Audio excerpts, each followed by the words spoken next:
Hello, everyone. Welcome to New Gen Politics. So, Elon Musk is talking about buying MSNBC, which sounds crazy, but so did him buying Twitter. So, how did this even happen? Well, after the election, MSNBC's ratings have dropped dramatically, as well as all the other major media companies, barring Fox News. Some even taking close to a 50% cut in their viewership, even at prime time. So, these companies are in panic mode.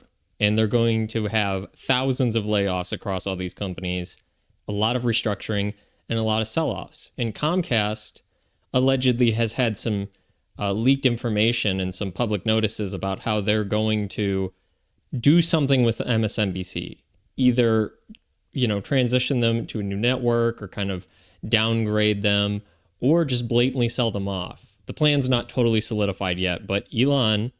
It was suggested to Elon by Donald Trump Jr. on Twitter, or X, as you would say, that, oh, well, you could buy it. And Elon said, how much does it cost? And that seems like a funny, empty threat. And by anybody else, it would be, but it's Elon. He could very well buy it. And it would be funny. And the reason he would buy it, again, probably having to buy it at double the price, is just retribution. It really is. They're so worried about Donald Trump's retribution. And, why would you be surprised about Elon Musk's retribution? He has been slandered, dragged through the mud. They hate him. They've ruined everything about his life. They've really tried to. They've tried to cancel all his companies. They've tried to get him kicked off his own platform that he owns now.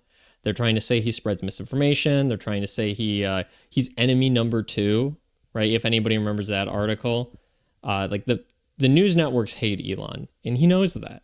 And now he may be their boss, and he may do it just for that fact that he wants to fire these people who've slandered him, that he wants to actually have free speech, a free and fair press like we're supposed to.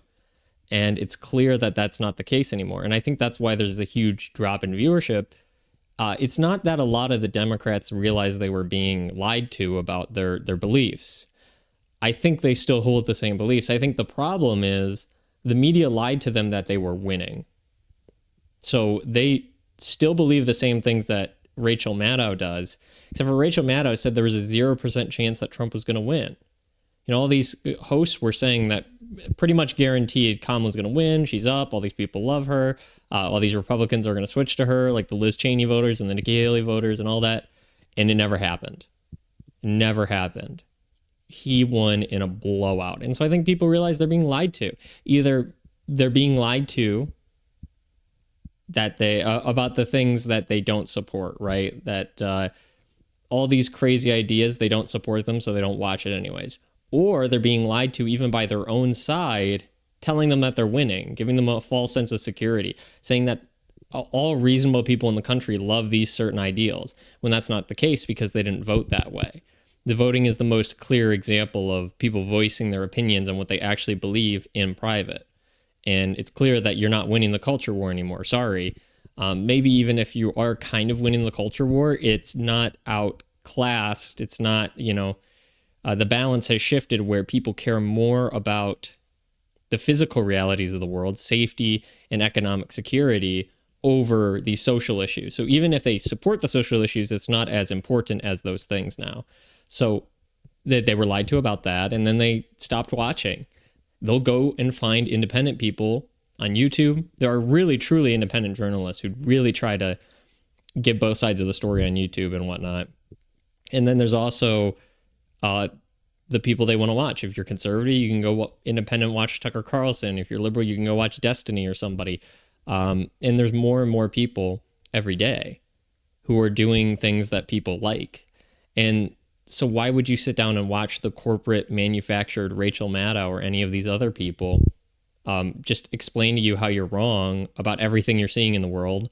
Don't believe your lying eyes. Everything's fine. Everybody loves what we're doing. Trump is evil. All your family members are evil. Don't even associate with them. Like, all this stuff is just absolutely insane. So Elon might just buy it because it'd be funny. I mean, he does things because it's funny, right? He's the richest nerd in the world. Yeah, he literally just does things because it's funny and he has the money to do it. So he might just do it.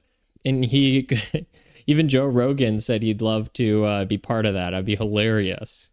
Imagine Joe Rogan, the man The View just said is ridiculous for believing in dragons, is now the main, anchor of MSNBC. It'd be hilarious. And these people would seethe because they think they're in an elitist class. They think like journalism is the sacred thing. They want to gatekeep it.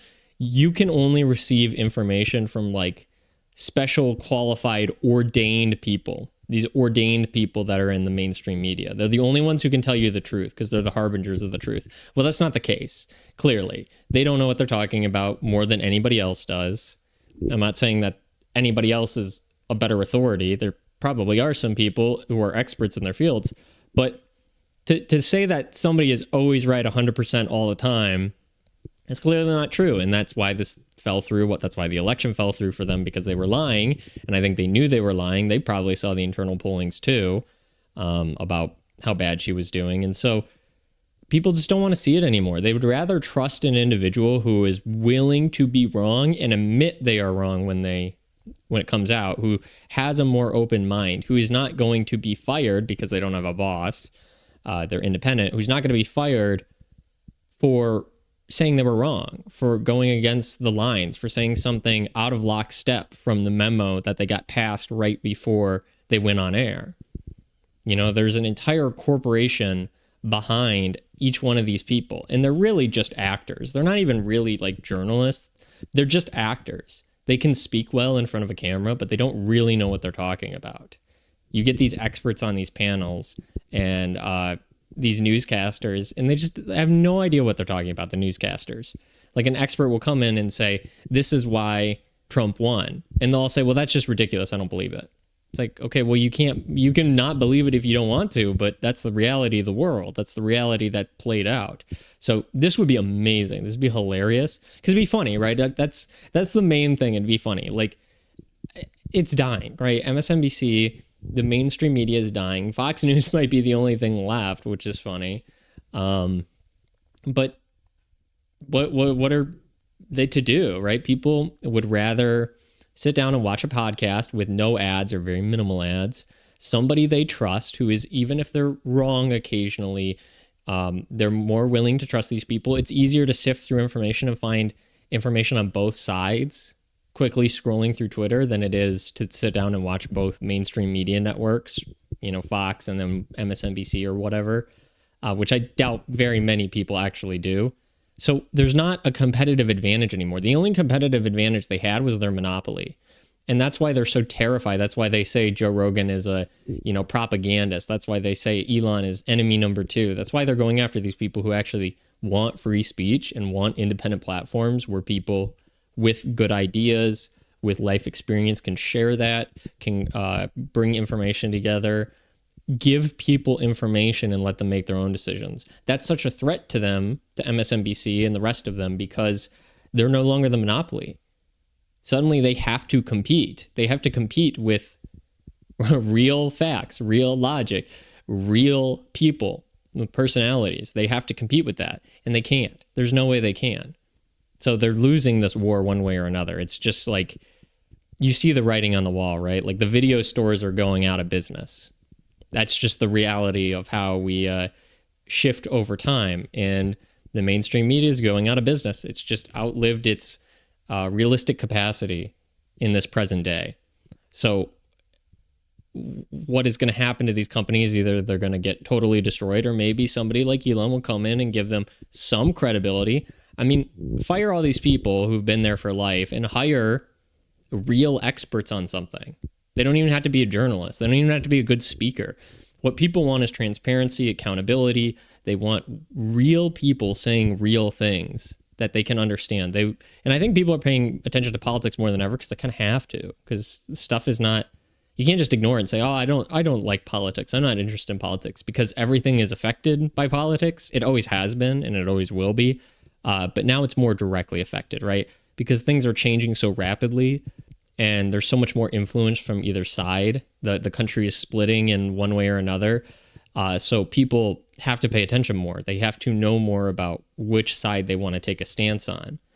And I think that has caused people to be more open thinkers, more independent thinkers, all these quote unquote conspiracy theories that a lot of them have turned out to be true. As soon as you like realize one of the conspiracy theories is true, your mind is open to like, oh, I wonder what else is true. And then MSNBC and them say nothing's true. None of them are true. You know, anybody who even questions the narrative is crazy. When the fact that even like the CIA invented the term conspiracy theory about the JFK assassination to make it seem like anybody who questioned it was crazy. It is literally, the word conspiracy theory is literally a conspiracy about the CIA creating it to make anybody questioning the government sound crazy. That's how insane it is. It's like, that is literally the history of the word. So the word is a government conspiracy. And so believing in those conspiracies, some of them prudently, questioning it at least, like, don't just say, well, why would the government lie to us? Why would the media lie to us? What do they have to gain? I don't hear that anymore. I think people are more open to at least some of these realities that like, oh, maybe the government doesn't have our best interest in mind. Maybe the media knowingly is not telling us the truth. Maybe it's not just ignorance. Maybe they know they're not telling the truth and they do it for some reason. And as soon as that veil is broken, people flood out from their, you know, habitual watching of these mainstream media programs and are going to more independent sources. And I don't know how it would look like if Elon bought it. It could be basically the same with all new people. It could transition into something new. It could be almost more online, less on TV. It could be, who knows? It would be interesting to see. And having a mainstream media company owned by somebody who wants to see what the new way of doing things is, like completely, because Elon is a very futurist forward thinker, to see what would the new media look like. This would be the perfect time to have a template, because there is going to be a consolidation of information. There will be a new media. It's just, where will it be? Who will be on it? What will it look like? And I think this is a good opportunity to see what that will look like. It would be kind of the first test case for how a mainstream media outlet can go back to being more independent and kind of disconnected from, you know, donors and advertisers and whatnot. So it'd be interesting. I'm looking forward to it. I think it'd be funny. I think he might actually do it because it would be funny, and that's his number one reason for doing things. So we'll just have to see. It'd be hilarious if Joe Rogan got involved. Even like Tucker Carlson, he's doing his own thing and he's doing great, but imagine Tucker Carlson making a comeback in the mainstream media. All these people who have been, you know, cast aside for doing real journalism could actually become, you know, quote unquote real journalists again. The quote unquote real journalists could all be fired. And that would be a beautiful thing to see. So that's my thoughts on this. I appreciate you watching. Let me know what you think down in the comments below, if you should buy it or not. And the reasons why, yes or no. So let me know all that, and I thank you for watching.